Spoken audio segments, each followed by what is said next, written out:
नमस्कार। एक नई सुबह की शुरुआत के साथ हम हाजिर हैं नए तेवर नए कलेवर के साथ नया सवेरा के बेहद विशेष अंक को लेकर। मैं हूं शहला निगार।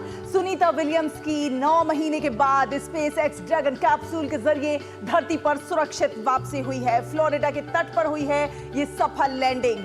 सुनीता के साथ 3 अन्य अंतरिक्ष यात्रियों की भी वापसी हुई है। ये आज की बड़ी और बेहद सुखद खबर है। इसके अलावा दिल्ली में चल रहे रायसीना डायलॉग का आज अंतिम दिन है। अगले 1 घंटे में इन बड़ी खबरों पर विस्तार से होगी हमारी नजर और साथ ही साथ आपको दिखाएंगे देश दुनिया की ताजा तरीन खबरें और साथ ही साथ बात होगी फिल्म साहित्य और संगीत के और जीवन के संघर्षों से जुड़ी कई कहानियों की भी। शुरुआत सुबह की सुर्खियों के साथ।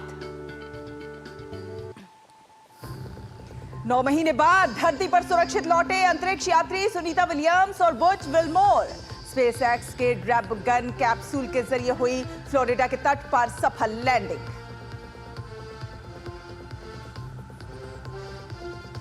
रायसीना डायलॉग का आज आखिरी दिन। विदेश मंत्री डॉक्टर एस जयशंकर और विदेश राज्य मंत्री पवित्रा मार्गरीटा का होगा संबोधन।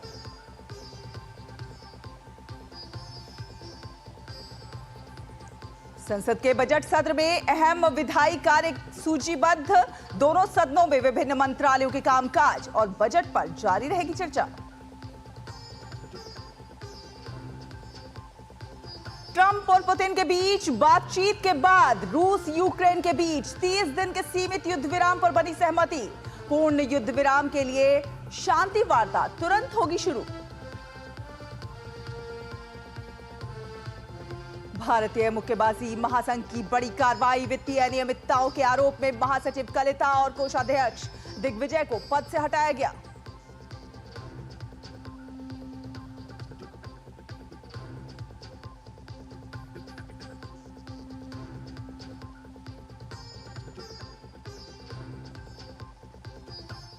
तो बुलेटिन की शुरुआत आज की सबसे बड़ी और सबसे सुखद खबर के साथ। जी हां, भारतीय मूल की नासा की अंतरिक्ष यात्री सुनीता विलियम्स और बुच विल्मोर की आज सुबह 3:27 पर धरती पर सुरक्षित वापसी हो गई है। दोनों ही एस्ट्रोनॉट्स की करीब 9 महीने के बाद अंतरिक्ष से वापसी हुई है। सुनीता विलियम्स और उनके सहयोगी अंतरिक्ष यात्रियों को स्पेस एक्स ड्रैगन कैप्सूल के जरिए धरती पर वापस लाया गया। आज सुबह स्पेस एक्स ड्रैगन कैप्सूल की फ्लोरिडा के तट पर सॉफ्ट स्प्लैश डाउन के साथ सफल लैंडिंग हुई, जिसके बाद उन्हें रेस्क्यू किया गया। सुनीता और बुच के साथ 2 अन्य अंतरिक्ष यात्रियों की भी वापसी हुई है। आपको बता दें कि सुनीता विलियम्स 5 जून 2024 को नासा के मिशन पर निकली थी, लेकिन उनके अंतरिक्ष यान बोइंग स्टार लाइनर में खराबी के वजह से वो 9 महीने तक वहीं फंसी रहीं। सुनीता विलियम्स और बुच विल्मोर ने अपने मिशन पर अंतरिक्ष में 286 दिन बिताए। आज अंतरिक्ष यान के स्प्लैश डाउन के बाद अंतरिक्ष यात्रियों को अंतरिक्ष एजेंसी के ह्यूस्टन में जॉनसन स्पेस सेंटर में उनके क्रू क्वार्टर में कई दिनों तक के लिए स्वास्थ्य जांच के लिए भेजा गया, जहां कई दिनों तक अब उनका स्वास्थ्य परीक्षण होगा और उसके बाद नासा के फ्लाइट सर्जन उन्हें अपने परिवारों के पास घर जाने की मंजूरी देंगे। सुनीता और बुच को वापस लाने वाले मिशन को क्रू 10 का नाम दिया गया। इसमें 4 एस्ट्रोनॉट शामिल थे। सुनीता विलियम्स की सुरक्षित वापसी को लेकर गुजरात के मेहसाना जिले में उनकी पैतृक गांव में खुशी की लहर देखने को मिल रही है। स्पेस एक्स ड्रैगन कैप्सूल के जरिए सुनीता विलियम्स और 3 अन्य अंतरिक्ष यात्रियों की वापसी हुई है। ये आप घर देख रहे हैं, ये उनका पैतृक घर है उनके गांव में और गांव के लोगों में खुशी की लहर है। वैसे तो पूरी दुनिया में खुशी की लहर है इन अंतरिक्ष यात्रियों के वापस आने को लेकर। सुनीता विलियम्स की वापसी को लेकर 9 महीने के बाद सुरक्षित वापसी हुई है, धरती पर वापसी हुई है। एक बड़ा दिन, ये देख सकते हैं आप लोग, पूजा अर्चना कर रहे हैं। सुनीता विलियम्स की वापसी को लेकर लगातार दुआएं मांगी जा रही थी, प्रार्थनाएं की जा रही थी उनकी सुरक्षित वापसी के लिए। और आज जब वो वापस आई हैं तो एक खुशी की लहर सभी में देखने को मिल रही है। अंतरिक्ष यात्रियों की सुरक्षित वापसी के बाद नासा ने एक आधिकारिक प्रेस वार्ता की। नासा ने कहा कि वाणिज्यिक क्रू मिशन के लिए यह एक बहुत बड़ा सप्ताह है। मिशन क्रू 10 के सफल लैंडिंग के बाद बेहद अच्छा लग रहा है। Sometimes seem easier than they are if I just step back and think about all the challenges we had to launch Crew 9, moving to a different launch pad, adjusting the seats and the crew training. And then, you know, over the weekend, once we docked Crew 10 safely, looking at the weather patterns, finding this great opportunity that we landed at today, adjusting the timeline. You know, it's never easy. Spaceflight's always dynamic. Sometimes it seems like things move from step to step to step, but there's usually different paths along the way. So the weekend was culminated today with the landing of Crew 9. We dragon splashed down at about 5:57 p.m.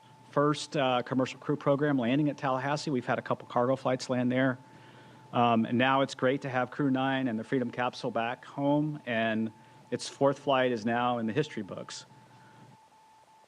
तो वहीं NASA के अंतरिक्ष परिचालन mission निदेशालय के उप associate administrator Joel मोंटाल्बानो ने कहा है कि आने वाले चालक दल और जाने वाले चालक दल के बीच कक्षा में हस्तांतरण के समय को देखते हैं, ताकि ये सुनिश्चित किया जा सके कि जाने वाले चालक दल के जाने से पहले गतिविधियों को पूरा करने के लिए पर्याप्त समय।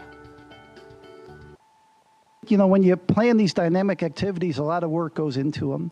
For example, for the landing that you guys just witnessed today, there's a number of things that we look at, a number of factors, weather being one of them. You saw great weather today. In addition, we look at the readiness of the recovery team to make sure they're ready to go.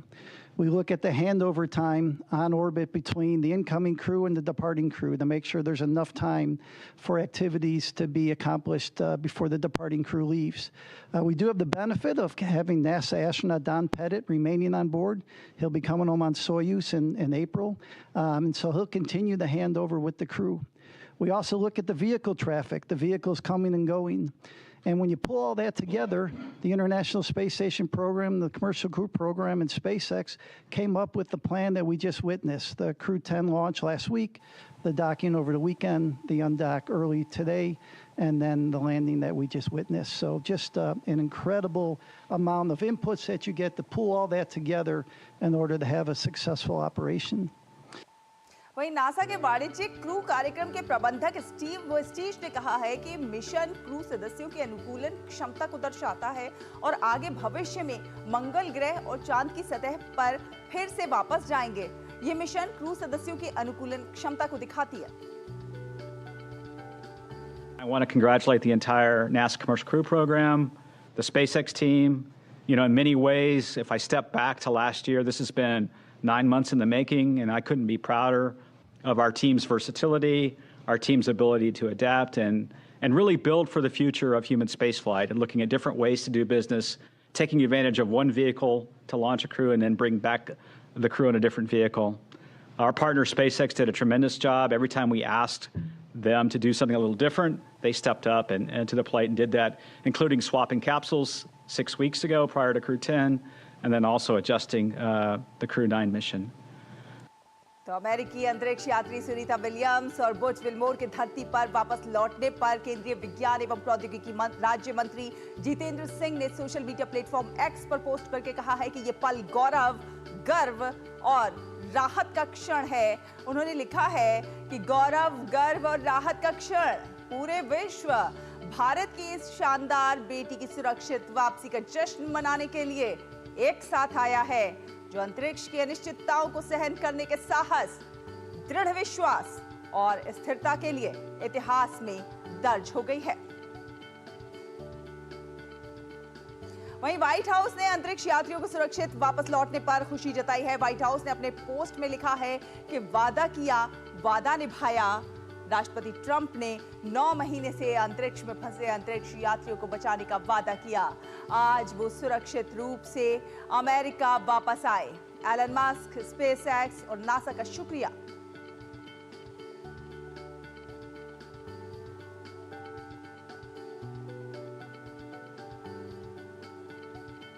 वहीं Elon Musk ने भी अपने post में कहा कि space x और NASA की टीमों को एक और सुरक्षित अंतरिक्ष यात्री वापसी के लिए बधाई।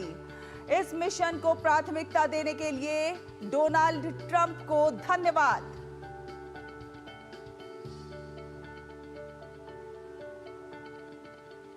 गुजरात के झुलासन गांव में नासा अंतरिक्ष यात्री सुनीता विलियम्स की धरती पर वापसी का जश्न जैसा माहौल है। लोग काफी खुश हैं और दिवाली जैसा उत्सव मना रहे हैं। गांववासियों ने सुनीता की सुरक्षित वापसी के लिए पूजा पाठ और हवन भी किया है और अब उनकी सफल वापसी पर पूरे गांव वाले झूमते हुए नजर आए। मेरा एक खुशी का कोई पार नहीं है। आज जो 9 महीने से मैं राह देखता था, जो यज्ञ पे यज्ञ करता था, उसकी खुशी मेरे को आज मिल गई है। वो महादेव से, जो नीलकंठ महादेव ने बहुत कृपा की है। जो हमने जो पूजा किया उसका फल भी हमको दे दिया है। उससे बहुत बड़ी खुशी है। जैसे अयोध्या में राम आए थे ना, इतनी खुशी हमको है। हम दिन भर अब बहुत खुशी से और आनंद से सेलिब्रेट करेंगे। हाँ, हम चाहते हैं कि सुनीता विलियम्स फिर एक बार हमारे गांव में आए। हमारी बहुत खुशी है। दिवाली जैसे अवसर हमने मनाया है। पूरी रात जग के हमने हवन किया है। उनके आने की खुशी में बहुत ज्यादा हमें खुशी हो रही है। पूरे गाँव में हर तरफ पटाखा मिठाई फूट रही है और सब आनंद उल्लास के साथ ये पर्व मना रहे हैं।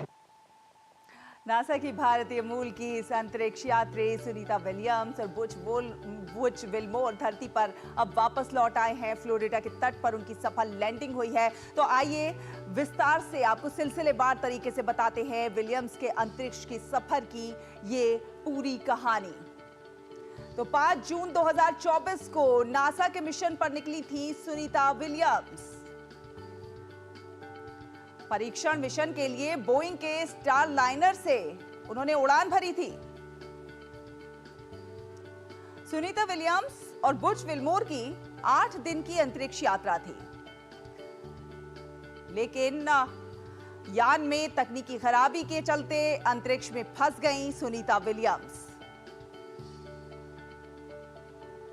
सुनीता और बुच विल्मोर ने मिशन पर अंतरिक्ष में टोटल 286 दिन बिताए।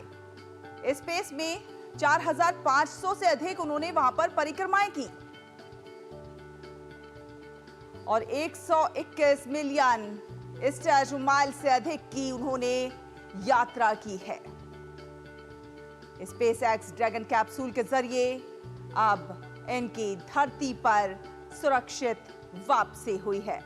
तो सुनीता और बुच को वापस ले आया गया है और उनकी धरती पर सुरक्षित वापसी हो गई है। असीम मिश्रा हमारे साथ जुड़ गए हैं ज्यादा जानकारी के साथ। असीम, आज का दिन बहुत खास है, बहुत खूबसूरत भी कह सकते हैं। जिस तरह से सुनीता विलियम्स और बुच विल्मोर की वापसी हुई है, टोटल 4 जो अंतरिक्ष यात्री थे उनकी सुरक्षित लैंडिंग हुई है। दुनिया खुशी से झूम रही है। उनके पैतृक गांव में भी उसी तरह की खुशी की लहर। कितनी बड़ी उपलब्धि मानते हैं आप इसे? सहला, बिल्कुल ये बहुत बड़ी उपलब्धि है मानवता के लिए, विज्ञान के लिए। एक बहुत बड़ी उपलब्धि है आज का दिन।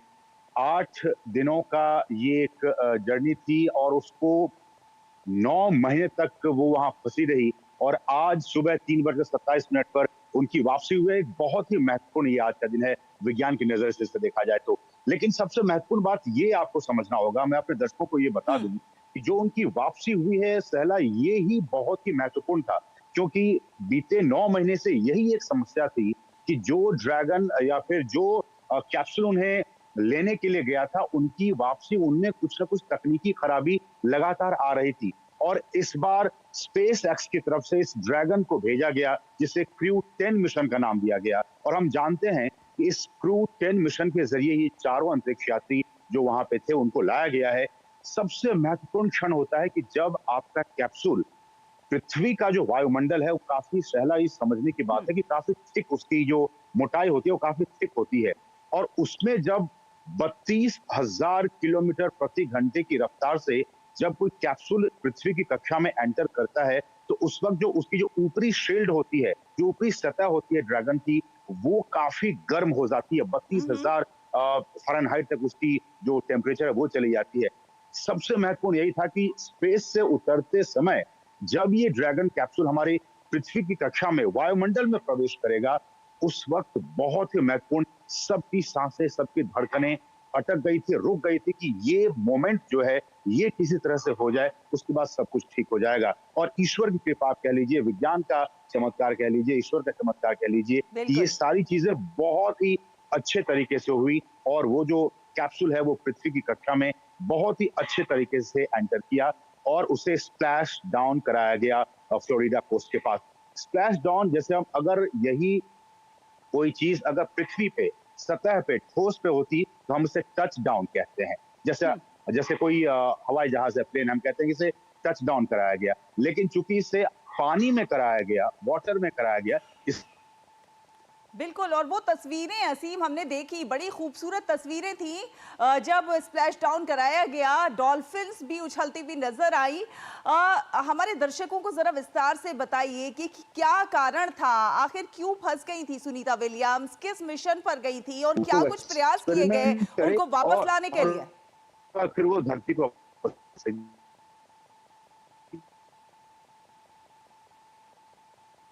असीम, आपको मेरी आवाज मिल रही है?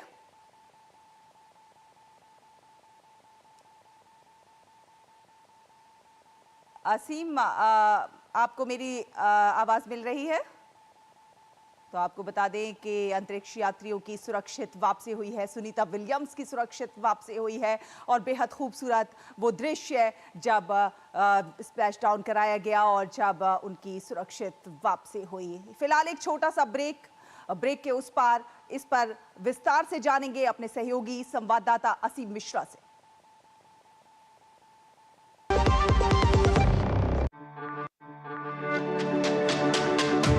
मेरी पसंद, मेरी पसंद, मेरी पसंद, मेरी पसंद, हमारी पसंद, हम सबकी पसंद। मजबूत देश का मजबूत सरिया हो गया स्टील। जो लक्ष्य चुना था समझ आने लगा है। GLA यूनिवर्सिटी, उच्च लक्ष्य की निश्चित प्राप्ति। कैसे धंधा बढ़ेगा, कैसे गल्ला चलेगा, कैसे टाइकून बनेगा, ये काफी नहीं बेटा, जो स्कूटर है तेरा कब रॉकेट बनेगा। सिर्फ नजर बट्टू लगाने से बिजनेस बढ़ता तो हर बड़ा बिजनेस यही करता। बिजनेस बढ़ता है क्रेडिट से। अपनी दुकान में क्रेडिट ऑन UPI अपनाओ, कस्टमर्स को UPI पे क्रेडिट मिलेगा तो कस्टमर्स बढ़ेंगे और उनकी शॉपिंग भी। क्या समझे? अपने पेमेंट पार्टनर से संपर्क करें।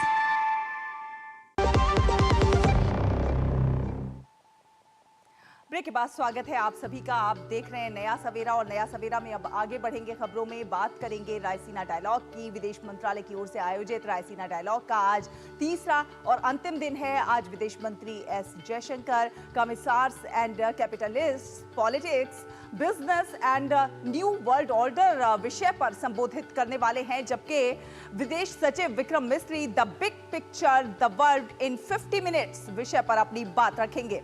इसके अलावा G20 शेरपा अमिताभ कांत डेस्टिनी और destination, culture, connectivity and tourism विषय पर संबोधित करेंगे और साथ ही साथ कई अंतर्राष्ट्रीय नेता भी अपनी बात रखेंगे। वहीं India's outreach to Latin America, new vistas for untapped potential विषय पर विदेश राज्य मंत्री पवित्रा मार्गरीटा का संबोधन होगा। और इसके अलावा इस कार्यक्रम में आज कई और भी महत्वपूर्ण सत्र होने वाले हैं। ऑब्जर्वर रिसर्च फाउंडेशन के अध्यक्ष संजय जोशी के समापन भाषण के साथ रायसीना डायलॉग का समापन होगा। इस कार्यक्रम में 125 देशों के प्रतिनिधि शामिल हो रहे हैं।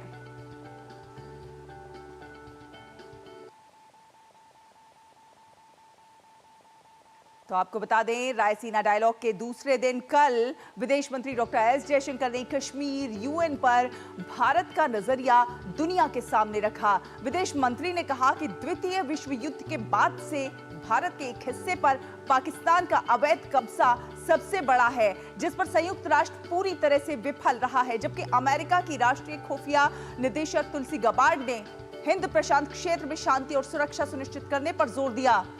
तो वहीं केंद्रीय इलेक्ट्रॉनिक्स और सूचना प्रौद्योगिकी मंत्री अश्विनी वैष्णव ने सेमीकंडक्टर पर भारत के तेजी से बढ़ते कदम का जिक्र किया।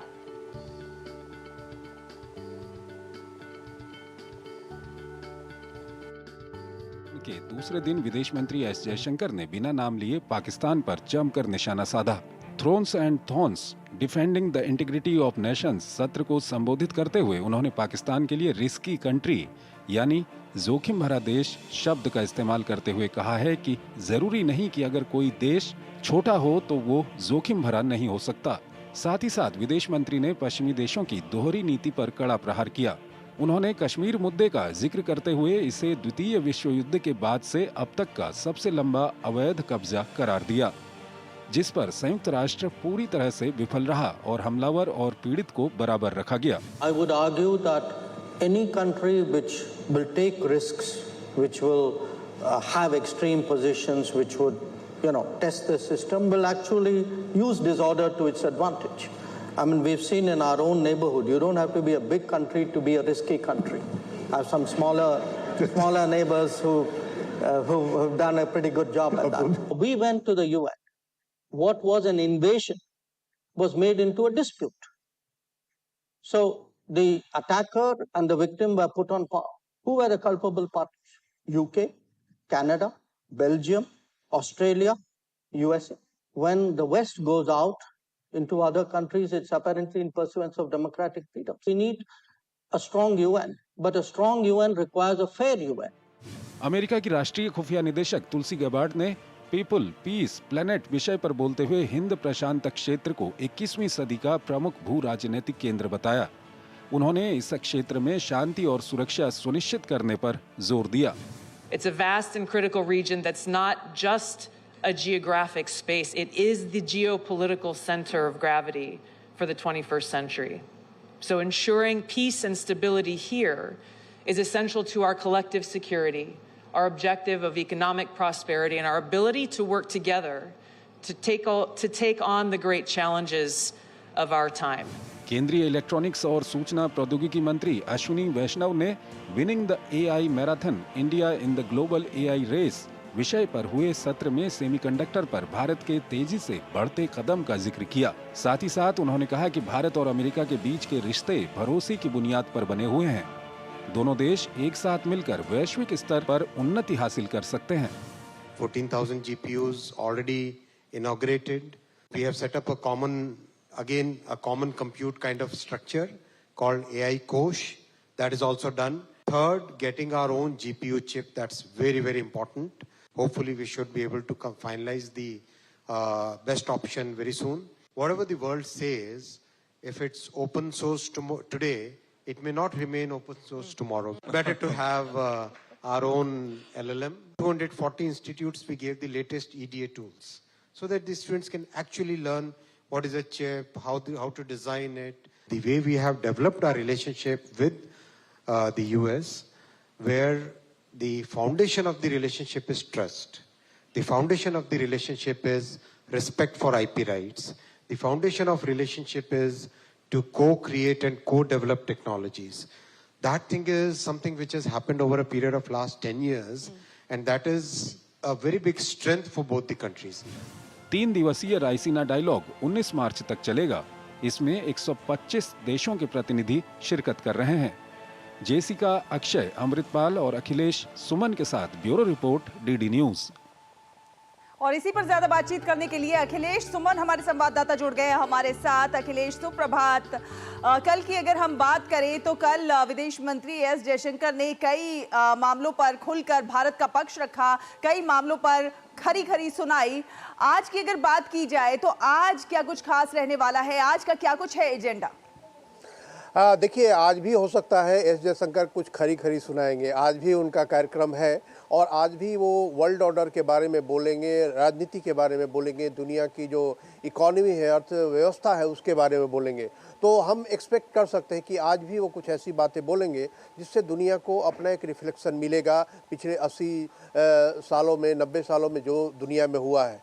कल भी एक उन्होंने महत्वपूर्ण बातें कही थी सोहेला कि वर्ल्ड का 80 साल में पिछले दिनों जो भी हुआ है दुनिया में, उसकी एक ऑडिट होनी चाहिए कि किस तरीके से दुनिया में एक कुछ खास देश जो है वो दुनिया के अन्य देशों पर किस तरीके से कर रहे थे।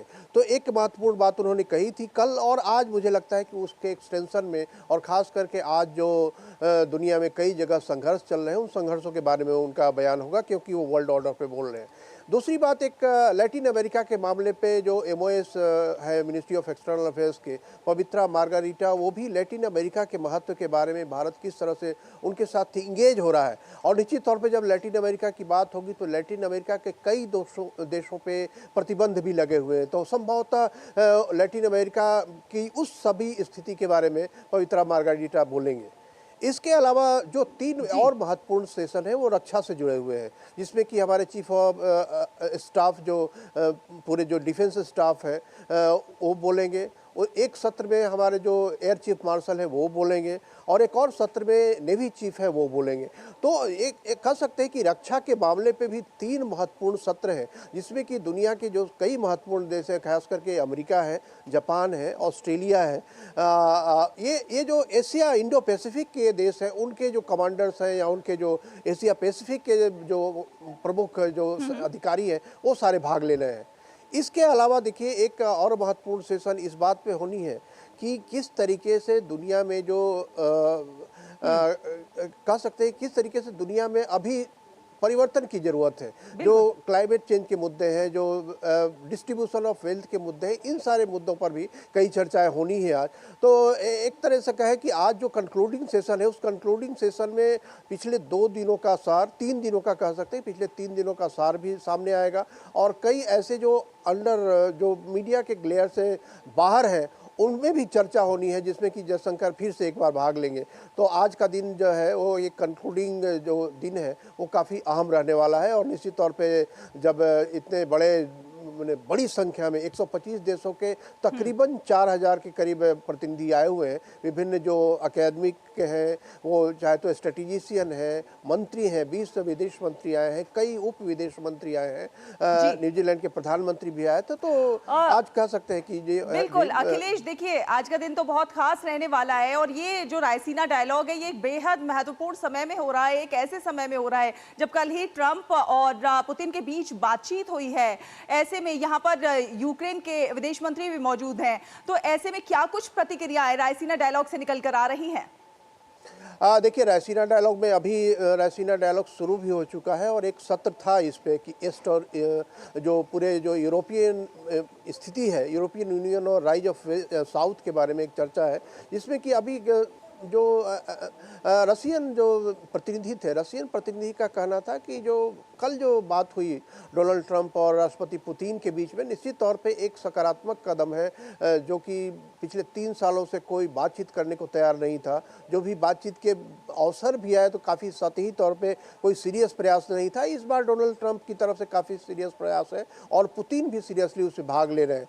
जो प्रतिक्रिया आ रही है उक्रेनियन लोगों से, तो उक्रेनियन लोगों को अभी भी संदेह है। उक्रेनियन लोगों का कहना है कि पुतिन के इरादे जो है अभी भी नेक नहीं कहे जा सकते। पुतिन जो शर्तें रख रहे हैं वो शर्तें अभी भी मान नहीं सकता, क्योंकि पुतिन की एक शर्त में यह भी है कि वो जो रिकॉग्नाइज करे जो रशियन जो अधिकार में आ गए हैं जो यूक्रेन के क्षेत्र, उसको रिकॉग्नाइज करने के लिए यूक्रेन के लोग तैयार नहीं है। यूक्रेन के विदेश मंत्री कल थे और उन्होंने साफ साफ कहा था कि हम उस क्षेत्र को रिकॉग्नाइज नहीं करेंगे जो यूक्रेन का है, लेकिन जो रशिया के कब्जे में है। यूक्रेन के लोगों को इस बात का भी संदेह रहता है कि कहीं पुतिन इसको और आगे बढ़ा के और कीव पे भी कब्जा करने की कोशिश तो नहीं कर रहे हैं। लेकिन जो खबरें आ रही हैं, खबरें जो आज दोनों राष्ट्रपतियों के बीच में जो बातचीत हो रही है, उससे लगता है कि जो 30 दिनों का ये जो युद्ध विराम होगा, उस युद्ध विराम में पुतिन की शर्तें जो है वो पुतिन की शर्तें भी कुछ हद तक मानी जाएंगी, क्योंकि ट्रंप ने कहा है कि आप जो एनर्जी इंफ्रास्ट्रक्चर है उस पर हमला नहीं करेंगे। तो इसका मतलब है कि कुछ पुतिन को पर भी बंदिशें हैं,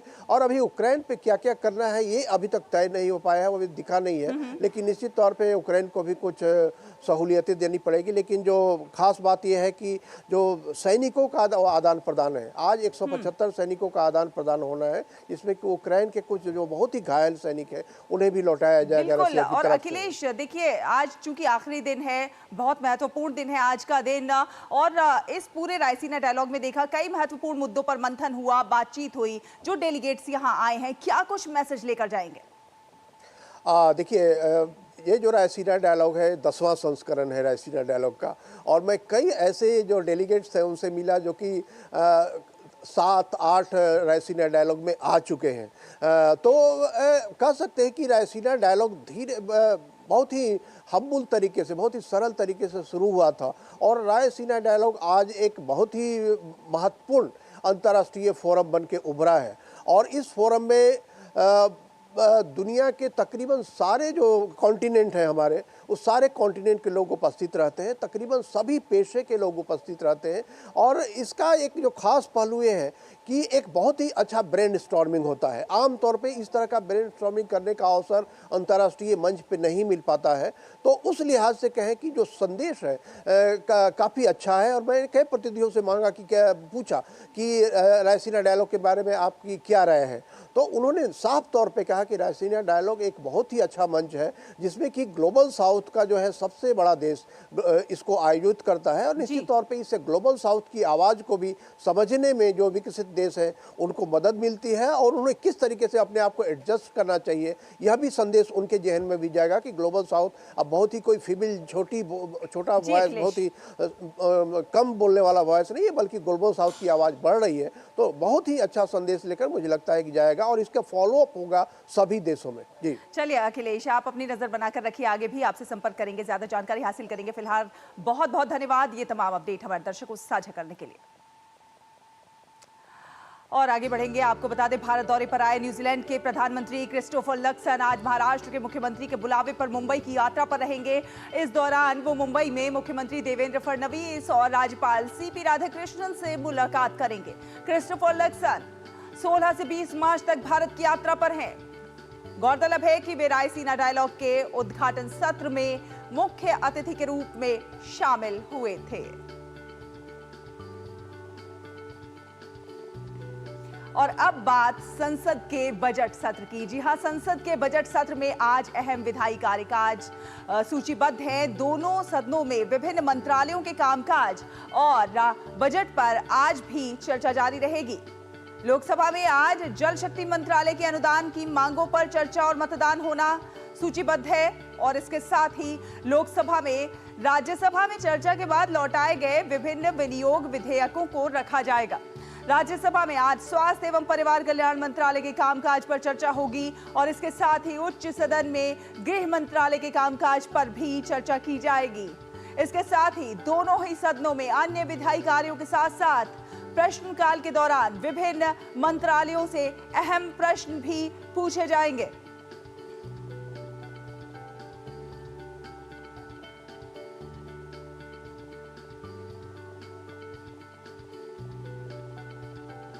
और ऋषि कुमार हमारे सहयोगी हमारे साथ जुड़ गए हैं ज्यादा जानकारी के साथ। ऋषि कुमार, सुप्रभात। आज की अगर हम बात करें तो संसद के बजट सत्र में आज दोनों ही सदनों में कई विधायी कार्यकाज जो है वो सूचीबद्ध है। क्या कुछ है आज खास, क्या कुछ रहने वाला है?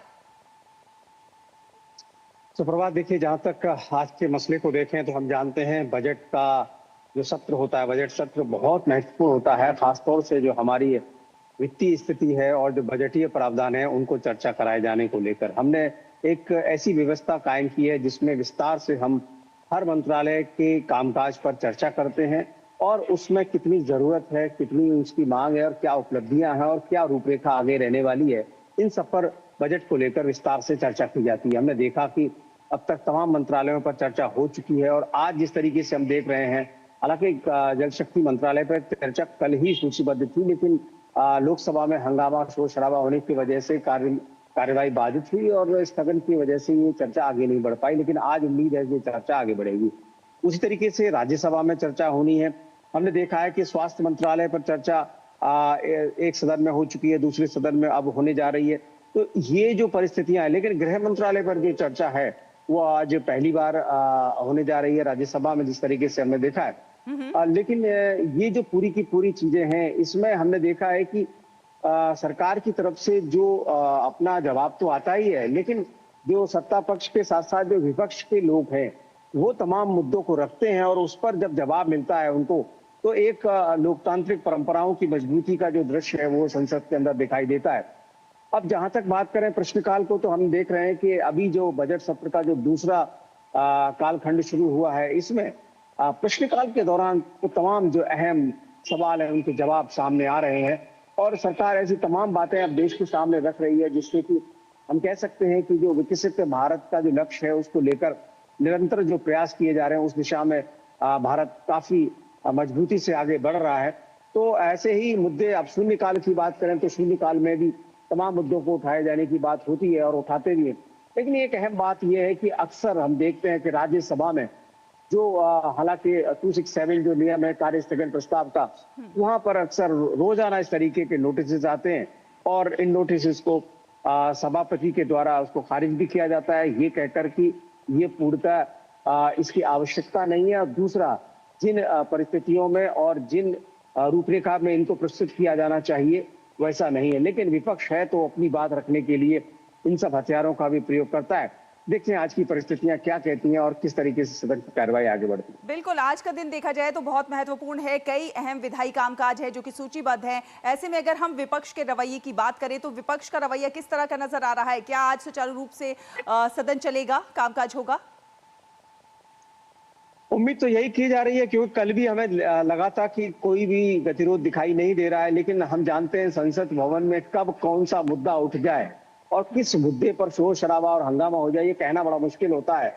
लेकिन कल जिस तरीके से लोकसभा में शोर शराबा हंगामा हुआ उससे कार्यवाही बाधित हुई, लेकिन राज्यसभा में कामकाज हुआ। इससे पहले हमने देखा परसों लोकसभा में जो कामकाज है रात के 11 बजे तक हुआ, क्योंकि इन पर जो अलग अलग मंत्रालयों पर जो चर्चा होती है वो विस्तार से चर्चा होती है जिसके लिए समय लगता है और इसी वजह से जो बजट सत्र का जो दूसरा भाग होता है एक लंबा समय उसके लिए मुकर्रर किया जाता है और उसमें चर्चाएं होती हैं और कोशिश सरकार की होती है कि अधिकांश मंत्रालय जो मुख्य मंत्रालय हैं उनको चर्चा करा ली जाए, लेकिन जो मंत्रालय छूट जाते हैं उनको गिलोटिन के माध्यम से फिर आगे बढ़ाया जाता है। लेकिन परिस्थितियां हम जानते हैं कि सभी मंत्रालयों पर चर्चा तो नहीं हो पाती, लेकिन जो बड़े बड़े मंत्रालय हैं जो कामकाज के लिहाज से खास है, महत्वपूर्ण है, उन पर चर्चाएं होती हैं और ये चर्चाएं समझ आ रही है। जी चलिए ऋषि, आप अपनी नजर बनाकर रखिए, आगे भी ज्यादा जानकारी आपसे हासिल करेंगे। फिलहाल धन्यवाद ये तमाम अपडेट हमारे दर्शकों से साझा करने के लिए।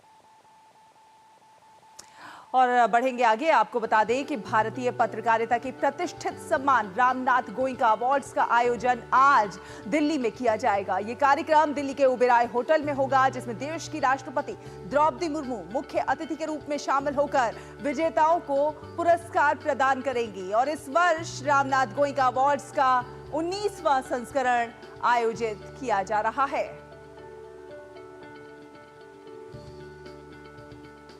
प्रतिष्ठित रामनाथ गोयनका अवार्ड्स का आयोजन आज दिल्ली में होगा। राष्ट्रपति द्रौपदी मुर्मू मुख्य अतिथि के रूप में शामिल होंगी और विजेताओं को पुरस्कार प्रदान करेंगी।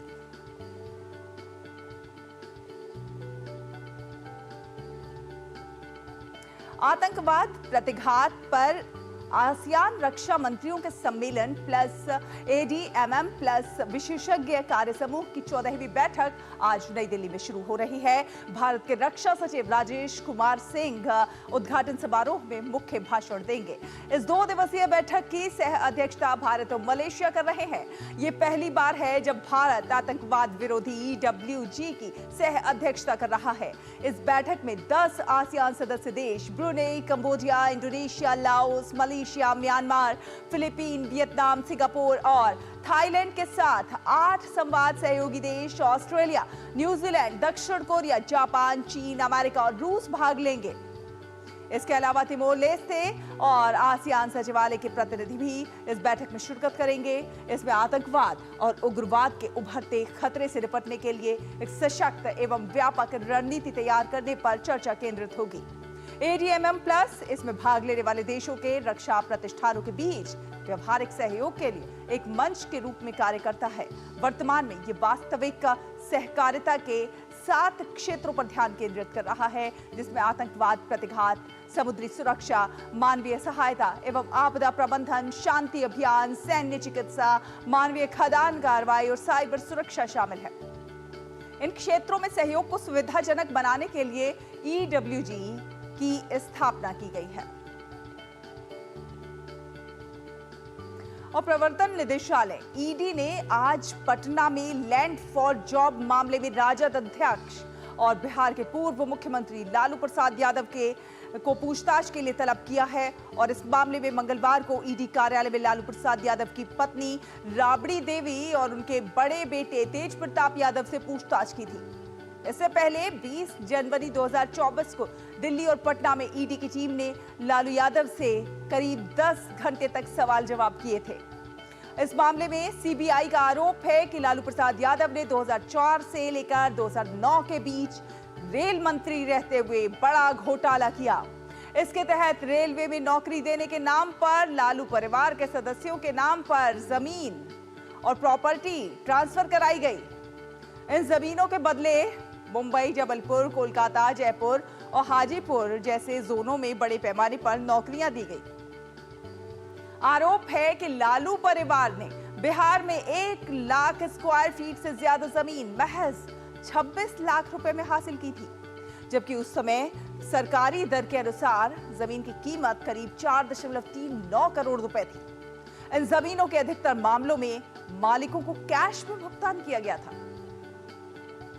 तो सीबीआई का आरोप कि लालू यादव ने रेलवे में बड़ा घोटाला किया था। 2004 से 2009 के बीच ये घोटाला हुआ था। जमीन के बदले नौकरी का ये मामला है। रेलवे में नौकरी देने के बदले जमीनें अपने नाम लिखाई गई। और चलिए बड़ी खबर आपको बता देते हैं। बड़ी खबर जम्मू कश्मीर से है। जम्मू कश्मीर में आतंकी घुसपैठ और टेरर फंडिंग से जुड़े मामले में एनआईए ने एक बड़ी कार्रवाई की है। आज सुबह एनआईए ने जम्मू कश्मीर में 12 लोकेशन पर छापेमारी कर रही है। टेरर फंडिंग में इससे पहले भी एनआईए जम्मू कश्मीर में छापेमारी कर चुकी है। पहले हुए छापों में जो इनपुट मिला था उसी के आधार पर यह कार्रवाई की जा रही है। बड़ी कार्रवाई की जा रही है। जम्मू कश्मीर में आतंकी घुसपैठ और टेरर फंडिंग के मामले में ये छापेमारी की कार्रवाई हो रही है। पिछले जो इनपुट मिले थे उनके आधार पर यह छापेमारी कार्रवाई की जा रही है। एनआईए ने 12 जगहों पर यह छापेमारी कार्रवाई की है। तो बड़ी खबर मिल रही है। पहले हुए छापों में जो इनपुट मिले थे उनके आधार पर ये छापेमारी कार्रवाई की जा रही है। ये तस्वीरें आप देख सकते हैं। जम्मू कश्मीर में एनआईए की एक बड़ी कार्रवाई, बड़ी खबर आपको बता रहे हैं। जम्मू कश्मीर में एनआईए ने बड़ी कार्रवाई की है। छापेमारी कार्रवाई की जा रही है। पिछले इनपुट्स जो मिले थे उनके आधार पर ये एनआईए की बड़ी कार्रवाई जारी है। जम्मू कश्मीर में टेरर फंडिंग खत्म करने के लिए लगातार प्रयासरत है एनआईए और पिछले हुए छापों के आधार पर ये तमाम जो छापेमारी कार्रवाई की जा रही है घुसपैठ और टेरर फंडिंग के मामले में ये छापेमारी कार्रवाई। नीरज सिंह फोन लाइन पर हमारे साथ जुड़ गए ज्यादा जानकारी के साथ। नीरज, क्या कुछ अपडेट? देखिए, बिल्कुल शैला, छापेमारी की जो कार्रवाई है वो चल रही है। 12 स्थानों पर एनआईए की जो टीमें हैं वो अलग अलग तरीके से इस छापेमारी की कार्रवाई को अंजाम दे रहे हैं। जैसा कि आपने भी बताया था कि पिछला जो इनपुट था दिसंबर 2024 में एनआईए ने 19 स्थानों पर छापे मारे थे, जिसमें 7 स्थान थे जम्मू कश्मीर के अंदर। इसके अलावा 8 अलग अलग राज्य थे जहां पर इस मामले को लेकर एनआईए ने कार्रवाई की थी। और उस समय एनआईए के पास इनपुट मिला था। उसी इनपुट को पुख्ता करने के बाद एनआईए अब ये कार्रवाई कर रही है और 12 जगह पर जो छापे हैं वो मारे जा रहे हैं। इससे पहले नवंबर में भी एनआईए ने कार्रवाई की थी और डोडा में, इसके अलावा उधमपुर, रामबन, रियासी, इन इलाकों में एनआईए ने छापा मारा था। और जानकारी ये आई थी कि कुछ अंडरग्राउंड वर्कर हैं, इसके अलावा कुछ स्थानीय लोग हैं जो आतंकवादियों को सीमा पार से घुसपैठ कराने के लिए कई तरह की प्लानिंग कर रहे हैं, उनको पैसे के लिए भी मदद कर रहे हैं। तो उस इनपुट को पुख्ता करते हुए ये कार्रवाई की जा रही है और 12 जगहों पर छापेमारी की कार्रवाई चला अभी भी। नीरज, लगातार एनआईए प्रयासरत है। जो सीमा पार से घुसपैठ हो रही है, जो टेरर फंडिंग हो रही है, उसको रोकने के लिए लगातार प्रयास हो रहे हैं। अभी ये जो कुछ छापेमारी कार्रवाई हुई है इसमें क्या कुछ निकलकर सामने आ रहा है? देखिए शैला, सुबह ही ये छापेमारी की कार्रवाई हुई है। एनआईए ने हालांकि बहुत सारी चीजें साझा नहीं करी हैं मीडिया से, लेकिन उनका ये कहना है कि ये कार्रवाई अभी भी लगातार चल रही है। इससे पहले भी आपने देखा है कि एनआईए ने किस तरीके से टेरर फंडिंग को लेकर बड़ी कार्रवाई की है। आपने देखा कि किस तरीके से जो अलगाववादी हैं आतंकवाद को वहां पर बढ़ावा देते हैं, इसके अलावा पत्थरबाजी की घटनाओं में तमाम युवाओं को उकसाते हैं, उसको लेकर भी एक बड़ी कार्रवाई एनआईए ने की थी। और आप देखें कि धीरे धीरे जिस तरीके से सेना ने शिकंजा कसा है, हमारे सुरक्षा बल के जवानों ने वहां पर शिकंजा कसा है, एक तरीके से आतंकवादियों की कमर तोड़ दी है। और जो खाड़ी देशों से पैसा आता था उस नेटवर्क को भी एनआईए ने ध्वस्त कर दिया है। तो अब कहीं ना कहीं ये बौखलाहट है और यही कारण है कि सीमा पार से घुसपैठ कराने के लिए जी तोड़ कोशिश आतंकवादी संगठनों के द्वारा की जा रही है, उनके जो ग्राउंड वर्कर हैं उनके द्वारा की जा रही है, लेकिन एनआईए लगातार इनके ऊपर शिकंजा कस रहा है और यही कारण है कि ये कार्रवाई अभी भी चल रही है। इसी वजह से एनआईए बहुत सारी जानकारी साझा नहीं कर रही है, लेकिन एनआईए का ये कहना है कि उनके पास इनपुट है, उनके पास जानकारी है कि नीरज ये भी बताइए कि लगभग कितनी जगहों पर ये छापेमारी कार्रवाई जो है कितनी जगहों पर की जा रही है, कौन कौन से गाँव में की जा रही है, कौन कौन से वो क्षेत्र है जहाँ पर ये कार्रवाई हो रही है? देखिए, जम्मू कश्मीर में 12 स्थानों पर हैं। हालांकि पिछली बार जिस तरीके से एनआईए ने कार्रवाई की थी, चाहे वो रामबन, रियासी, उधमपुर के इलाकों की बात करें, जम्मू के आसपास की बात करें, एनआईए ने अभी लोकेशन साझा नहीं किए, लेकिन इतना जरूर बताया कि 12 स्थानों पर छापेमारी की कार्रवाई की है। और लोकेशन इसलिए नहीं साझा किए कि हो सकता है कि जो अंडरग्राउंड जो तरीके से काम कर रहे हैं, जो आतंकवादियों की सहायता कर रहे हैं, वो उससे सचेत हो जाए। लेकिन एनआईए का ये कहना है कि 12 स्थानों पर जम्मू कश्मीर में ये भी बताइए हमारे दर्शकों को कि क्या कुछ सस्पेक्ट्स हैं जिनके किसी के नाम भी उजागर किए हैं एनआईए ने?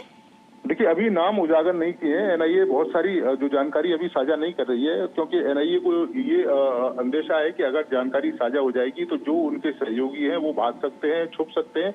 यही कारण है कि बहुत ज्यादा जानकारी एनआईए नहीं कर रही है, लेकिन इतना जरूर कह रही है कि उनके पास पुख्ता इनपुट है, उनके पास जानकारी है। पिछली बार जो तमाम सबूत मिले थे उनको वेरीफाई किया है। इसके अलावा जो लोग इसमें संलिप्त थे उनकी तमाम जानकारी एनआईए के पास मौजूद है और उसी के आधार पर ही छापेमारी की कार्रवाई चल रही है। चलिए नीरज, बहुत बहुत धन्यवाद आपका हमारे साथ जुड़ने के लिए, अपडेट जो है हमारे दर्शकों से साझा करने के लिए। तो बड़ी खबर अपने दर्शकों को बता रहे हैं, एनआईए जो है 12 स्थानों पर ये छापेमारी कार्रवाई कर रही है टेरर फंडिंग को रोकने के लिए और अवैध घुसपैठ को रोकने के लिए। फिलहाल खबरों में बढ़ेंगे आगे। आपको बता दें कि मध्य प्रदेश के शिवपुरी में खनिया धाना थाने के पास माता टीला बांध पर श्रद्धालुओं से भरी हुई एक नाव पलट गई। शिवपुरी पुलिस के अनुसार घटना के बाद 3 महिलाओं समेत कम से कम 7 लोग लापता बताए जा रहे हैं। अब तक 8 लोगों को बचा लिया गया है और बांध के पानी में बचाव अभियान लगातार जारी है। श्रद्धालु सिद्ध बाबा मंदिर जा रहे थे, तभी माता टीला बांध में नाव पलट गई। बड़े पैमाने पर यहां पर तलाशी और बचाव का अभियान चालू है। लापता व्यक्तियों का पता लगाने के लिए शिवपुरी पुलिस और बचाव दल प्रयासरत है। हादसे की सूचना मिलते ही पुलिस और प्रशासन के लोग मौके पर पहुंच गए। लापता लोगों की तलाश के लिए गोताखोरों से मदद ली जा रही है। साथ साथ एनडीआरएफ की टीम भी रेस्क्यू ऑपरेशन में जुटी हुई है। मध्य प्रदेश के मुख्यमंत्री डॉक्टर मोहन यादव ने शिवपुरी की घटना पर दुख व्यक्त किया है। और खबरों में बढ़ेंगे आगे। आपको बता दें कि आज रंग पंचमी मनाई जा रही है और इस अवसर पर मध्य प्रदेश के उज्जैन महाकालेश्वर मंदिर में भस्म आरती की गई। इस दौरान परंपरानुसार भगवान की प्रतिमाओं को शीतल जल से स्नान कराया गया। इसके बाद भस्म आरती के दौरान बाबा महाकाल का दूध, दही, फलों के रस से तैयार पंचामृत से अभिषेक कर श्रृंगार किया गया। फिर एक लोटा केसर युक्त रंग अर्पित कर नंदी को भी रंग लगाया गया।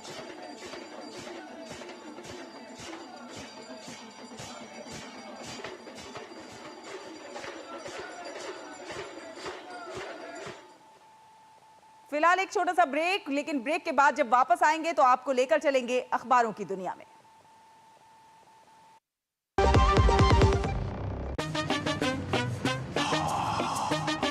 कैसे धंधा बढ़ेगा, कैसे गल्ला चलेगा, कैसे टाइकून बनेगा, ये काफी नहीं बेटा, जो स्कूटर है तेरा कब रॉकेट बनेगा।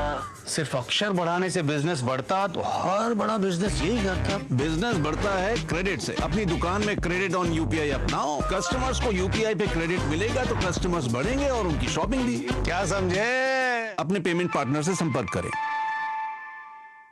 जब धरती चीर कर निकलता है लोहे का पत्थर और मिलता है मोंगिया के जोश से, फिर तपता है, पिघलता है और बनता है फौलाद।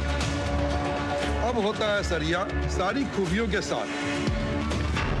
मोंगिया स्टील, मजबूत देश का मजबूत सरिया। जो लक्ष्य चुना था समझ आने लगा है।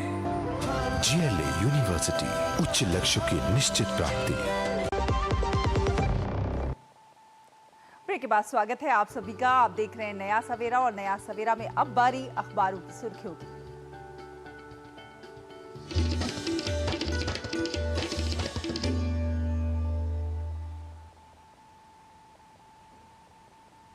और दिल्ली से प्रकाशित होने वाले तमाम अखबारों को लेकर हमारे साथ स्टूडियो में मौजूद है हमारी सहयोगी संध्या शर्मा। संध्या, क्या कुछ है आज अखबारों के पिटारे से? शैला, अखबारों की सुर्खियों की शुरुआत करते हैं अंतरिक्ष से आई एक अच्छी खबर के साथ, जिसे आज सभी अखबारों ने प्रमुखता के साथ प्रकाशित किया है। जी हां, 9 महीने के बाद अंतरिक्ष से लौटे सुनीता विलियम्स और बुच विल्मोर, इस खबर को आज सभी अखबारों ने लिया है। साथ ही साथ आपको बताएं कि प्रधानमंत्री नरेंद्र मोदी ने सुनीता विलियम्स को भारत आने का न्योता भी दिया है एक चिट्ठी के माध्यम से, तो इसे भी आज प्रकाशित किया गया है। अगली खबर आपको बताते हैं कि आधार किस तरह से पारदर्शिता का आधार बन रहा है, उसे आज जनसत्ता अखबार ने पहले पेज पर इस खबर को लिया है और बताया है कि अब मतदाता पहचान पत्र भी आधार से जुड़ेंगे। गृह मंत्रालय, निर्वाचन आयोग और UIDAI के अधिकारियों के साथ एक बैठक हुई और उस बैठक में यह फैसला किया गया और इस कार्य के लिए तकनीकी परामर्श की प्रक्रिया भी जल्द शुरू कर दी जाएगी। आपको बताएं कि इससे पहले केंद्र सरकार पैन कार्ड को भी आधार से जोड़ चुकी है और चुनाव आयोग के निर्णय का स्वागत किया जा रहा है। इस खबर को आज प्रमुखता से लिया गया है। अगली खबर का रुख करते हैं। ये खबर है रायसीना डायलॉग से जुड़ी हुई, जो बताती है कि जहां पर अमेरिकी खुफिया चीफ ने भारत से मजबूत रिश्तों की उम्मीद जताई है और कहा है कि द्विपक्षीय सहयोग बढ़ाने के बहुत सारे मौके हैं। साथ ही साथ उन्होंने ये भी कहा, तुलसी ने, कि अमेरिका फर्स्ट को इंडिया फर्स्ट से जोड़ा। और आपको ये बताएं कि सेकेंड वर्ल्ड वॉर के बाद सबसे लंबा अवैध कब्जा कश्मीर पर, ये विदेश मंत्री डॉक्टर एस जयशंकर ने बड़ी बेबाकी से इस मंच पर अपनी बात कही। और साथ ही साथ एक और कॉलम में एक खबर प्रकाशित है, जो लोकसभा में कल प्रधानमंत्री नरेंद्र मोदी ने अपना वक्तव्य दिया और उन्होंने कहा कि महाकुंभ में विश्व ने देखा देश का विराट स्वरूप, इसे भी आज लिया गया है। अगली खबर का रुख करते हैं, जिसे हिंदुस्तान अखबार ने आज अपने पहले पेज पर प्रकाशित किया। अन्य अखबारों में भी ये खबर हमें देखने को मिली है। पुतिन सीमित संघर्ष विराम बंधकों की रिहाई पर राजी हो गए हैं, इस खबर को लिखा गया है और बताया है कि यूक्रेन के ऊर्जा ठिकानों पर 30 दिनों तक रूस हमले नहीं करेगा। क्षेत्र में शांति कायम रखने के लिए रूस की जो 5 बड़ी शर्तें हैं, वो क्या बड़ी शर्तें हैं, उसे भी आज इस खबर में बताया गया है। अगली खबर का रुख करें तो आपको बताएं कि ये खबर बता रही है कि रेल मंत्री ने जो बयान दिया है उसे प्रकाशित है। पंजाब केसरी अखबार ने इस खबर को लिया है। अन्य अखबारों में भी ये खबर है जो बताती है कि ट्रेन में जितनी सीटें होंगी उतने टिकट बेचे जाएंगे, ये रेल मंत्री ने कहा है। यात्रियों को दी जा रही है 47% यात्रा सब्सिडी और भी कई महत्वपूर्ण बातें उन्होंने कही, उसे आज लिया गया है। अगली खबर आपको बताएं, यह है डिजिटल फ्रॉड से जुड़ी हुई खबर, जिसे दैनिक जागरण अखबार ने अपने अर्थ जागरण पेज पर लिया है और बताया कि डिजिटल फ्रॉड घटाने के लिए खत्म हो सकती है पुल ट्रांजैक्शन सुविधा। जी हां, RBI को 27,000 से ज्यादा शिकायतें पुल ट्रांजैक्शन को लेकर के मिली है और उसको लेकर के अब इसे खत्म करने की संभावनाएं बनती हुई नजर आ रही है। पुल ट्रांजैक्शन क्या होता है, ये आज बताया गया है इस खबर के माध्यम से। चलते चलते एक और खबर से आपको रूबरू करा देते हैं, जिसे आज तमाम प्रमुख अखबारों ने लिया है। हरिभूमि अखबार ने अपने व्यापार पेज पर प्रकाशित किया है, जो बता रही है कि LIC का जल्द स्वास्थ्य बीमा व्यवसाय में होगा प्रवेश। 31 मार्च से पहले सौदे की घोषणा हो सकती है। तो किस तरह से LIC स्वास्थ्य बीमा के क्षेत्र में प्रवेश कर रहा है, इस खबर के माध्यम से देखा जा सकता है, समझा जा सकता है। तो अलग अलग क्षेत्रों की अगर बात करें तो आज के अखबारों ने इन खबरों को प्रकाशित किया है। बहुत बहुत धन्यवाद संध्या, इतने कम समय में इतनी सारी खबरें हमारे दर्शकों तक पहुंचाने के लिए। और आइए अब देखते हैं दुनिया भर की कुछ खास खबरें।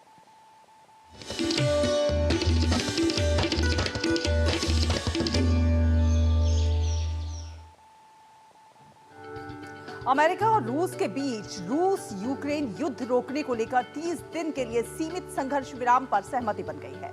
अमेरिकी राष्ट्रपति डोनाल्ड ट्रंप और रूसी राष्ट्रपति व्लादिमीर पुतिन के बीच मंगलवार को शांति समझौते को लेकर फोन पर बातचीत हुई। व्हाइट हाउस ने अपने बयान में कहा कि राष्ट्रपति ट्रंप और राष्ट्रपति पुतिन के बीच हुई फोन कॉल में संघर्ष विराम को लेकर सहमति बनी है। इसमें दोनों देशों द्वारा 30 दिन के लिए एक दूसरे के ऊर्जा और बुनियादी ढांचे पर हमले को रोकने पर सहमति बन गई है। इसके साथ ही व्हाइट हाउस ने कहा है कि काला सागर में संघर्ष विराम, पूर्ण संघर्ष विराम और स्थायी शांति के लिए तकनीकी वार्ता होगी। ये वार्ता पश्चिम एशिया में तुरंत शुरू होगी। दोनों नेताओं ने इस बात पर सहमति व्यक्त की कि 3 साल से चल रहे रूस यूक्रेन युद्ध को स्थायी शांति के साथ समाप्त करने की जरूरत है। रूस ने मांग की है कि 30 दिनों के युद्ध विराम के दौरान यूक्रेन में सेनाओं का मूवमेंट स्थगित रहे।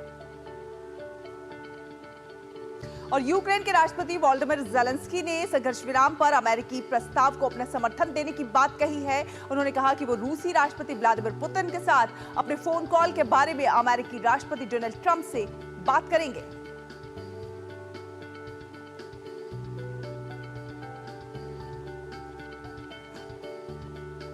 और आइए अब देखते हैं देश भर के मौसम का हाल।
और नया सवेरा में अब वक्त हो चला है आपसे विदा लेने का, लेकिन जाने से पहले आपको छोड़ जाते हैं स्पेन के कैटलोनिया में पिंक ब्लॉसम के खूबसूरत झलकियों के साथ। आप इन खूबसूरत दृश्यों का लुत्फ उठाइए और हमें और हमारी पूरी टीम को दीजिए अनुमति। नमस्कार।